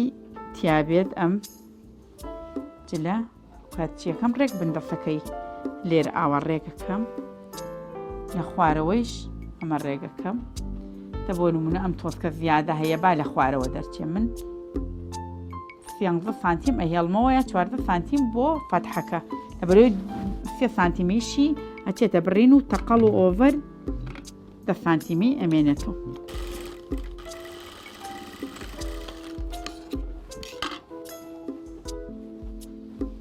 هەمیشە ئەم دوودانەیە ڕێککەن لێرەوە ئەگەر درێژیەک شتێک هەبوو بە لە بەشی خوارەوە دەرچێت.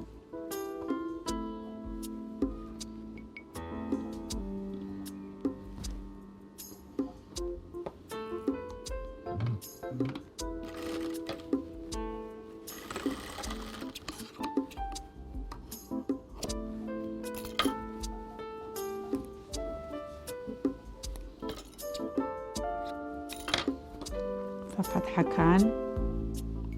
بە یەکریکردین بدانین وەکو یەک وایە و تر دەکەینە دوورینی فەتحەکان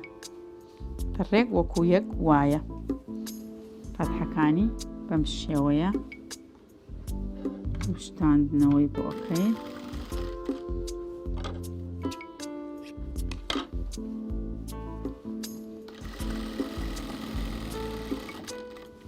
لێرە لە سوچی فەتحەکە ئەوە دەردێکەکەین بە ناوە لەبەرەوەی ئاوا سوڕاندمان جوان دەرچێت. اینجا 3 تەقەڵ تا 4 تەقەڵ ئێنین بەوێ لەبەرە دوو بەرنەبێ ئەو بینی ئەو فەتحە ئەم شێوەیە فەتحی یەکەم دەکەین بە فەتحی دووەم.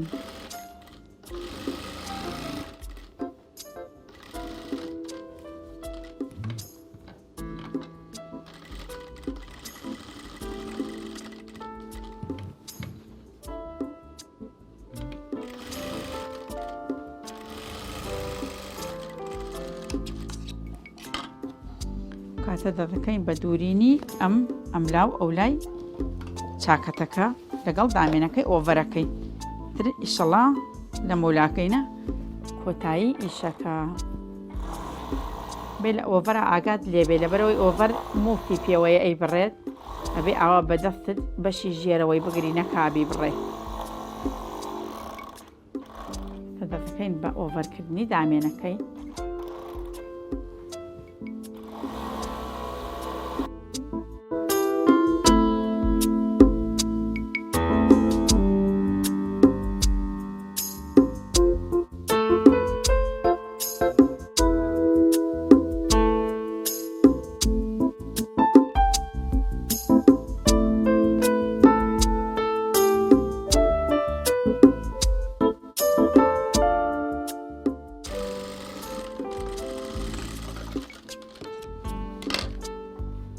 جا ئێمە هەوڵەدەین ئەمە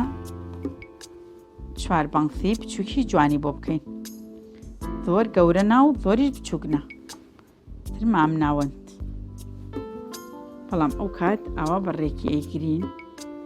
لەبەرەوەی بەنگ ئەگەر لار بێت زۆر لەبەری کەسەکانە دەرەکەن. ئێمە ئەمانوێ هەر 4 بانگسەکە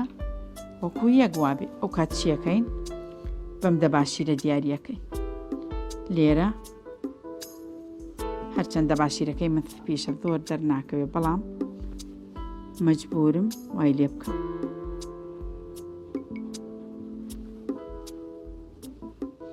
چیەکەم لێرە بەم شێوەیە دەدەخەمە سەر ئەمایان لەبەرەوەی لەم دیویشۆ هەروەکو ئەو بۆ لە خواریشۆ هەر بەو شێوەیە و لە بەشی ئەو دیویشۆ هەر بەو شێوەیە دەباشیرەکەی لێدەم. تریوە هەوڵ بدەن شتێک بێ کە بتوانن زۆر بە ئاسانی دەربکەوێتێ. منیتە لێرە هەر دەباشیری ئەم ڕەنگەم هەبوو بەکارێنم. شەڵا لە داهاتووە گەر دەستکەوت دەباشیری ڕەنگەکانی تریژەیەن. جا لێرە وتمان ئەمە ئەمە شوێن دەباشیرەکەیە فەیرکەم ئەمە شوێن دەباشیرەکەی بەنگ ئەبێ بەم شێوەیە بیکەیت ئەبێ ڕێکی یەکتر بێ کە لە سەرداتێ ئەبێ ڕێکی یەکتر بێ ئەگەر ڕێکی یەکتر نەبێ جوانی ئیمجا لە بەشی سەرەوە باریک باریک تێی هاتی بۆ سەر کەمەر کەم کەم کەم کەم ئەو بەنگسە پانەکەی وردە وردە وردە باریکیەکەی تۆ ئەبێ بەنگ بەم شێوەیە بیکەیت لە سەردا بە باریکی بێ بە باریکی بێ وردە وردە پانیکەیت و پانیکەیت تۆ تا تێیت بۆ ئێرە لێرەوە باریک بێت اینجا بەنگ جوان دەرەچێت ئەبێ هەر چوار بەنگسەکەیش قیاسیان یەک بێ سە من ئەمە دیاریکردنەکەمە و لێرەش ئەمە دیاریکردنەکەم ئەگەر قیاسیان وەک یەک نەوێ دوای ئەو بەنگسانە لە بەری ئەو کەسا جوان دەرناچێت لار دەرەچێت جوان نییە کە لار بوو سیرکە وردە وردە کاتم بەرەوتر باریک بوویەوە بەم شێوەیە ئەمەی شوێنی دیاریکردنەکەمە من ئەمە شوێنی دیاریکردنەکەم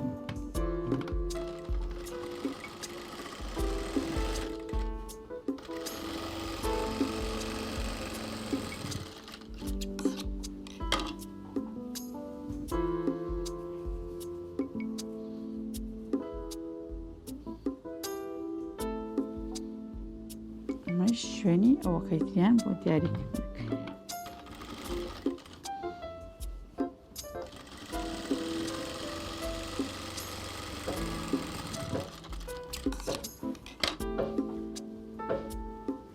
ئێستا هاتینە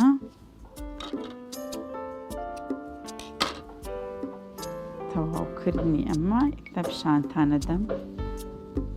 چۆن جوان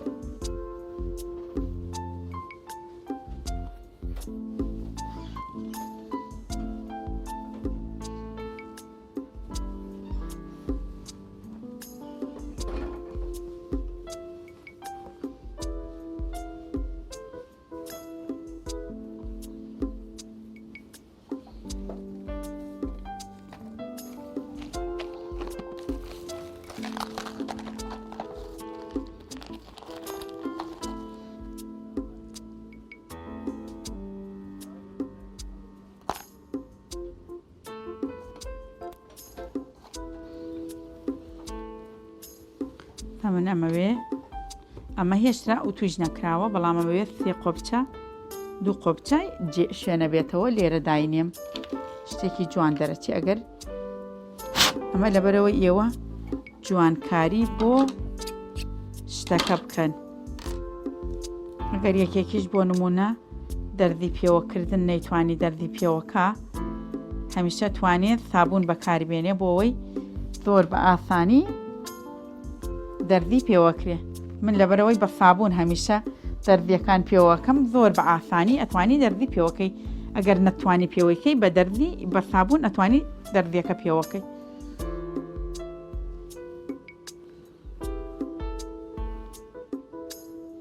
پێشێکی دوو تەقاڵی لێدەی لەبەرەوەی ئەم هینە تێک نەچێ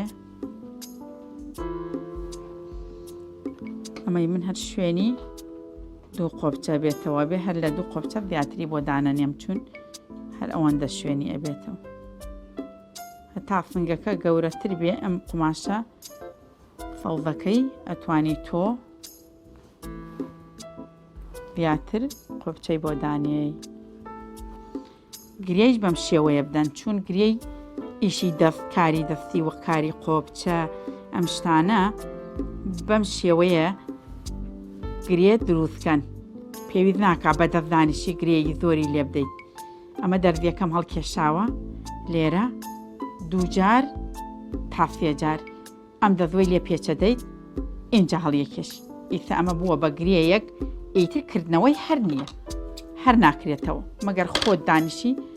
بە دەردی یا بەهین بیکەیتەوە ئەنە ناکرێتەوە هەمیشە شتەکان ئاوا دوو تەقەڵی لێدەی جوانتر نایەڵێ ئەو قۆبچەیە تێکچێ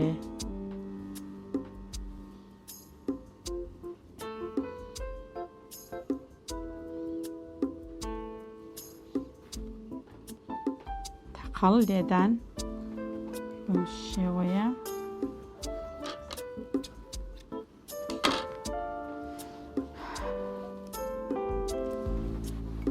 ئێستا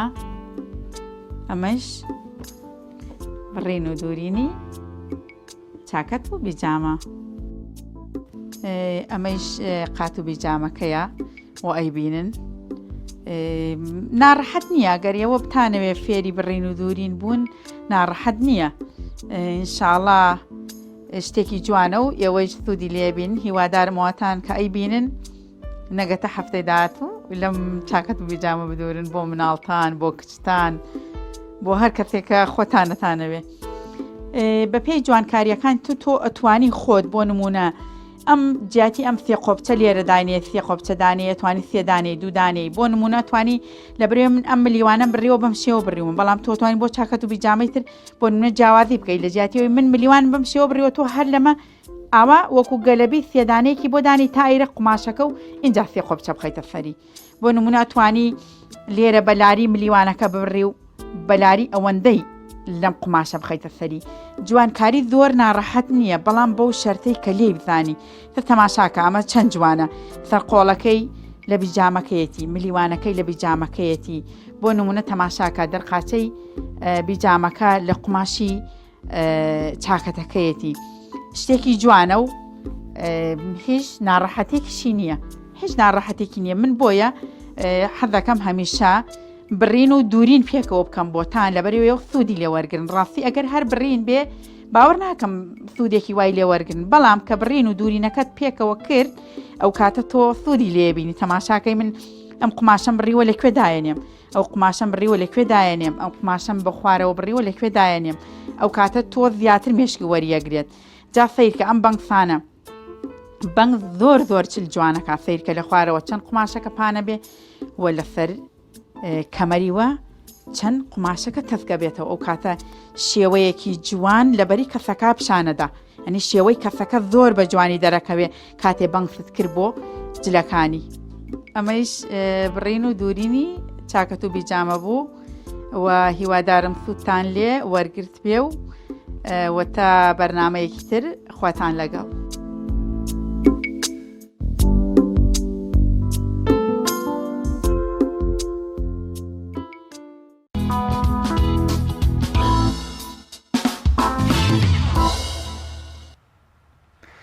پرۆگرامی ئەمڕۆژمان بە کۆتاگەیش بە هیوای ئەوەی کە سوودێکی باشتان لە تەواوی تەور و بەرگە و بابەتەکانمان وەرگرتوێت تا پرۆگرامێکی دیکە بەخوای گەورە و باڵا دەستان ئەسپێرین خواتان لەگەڵ.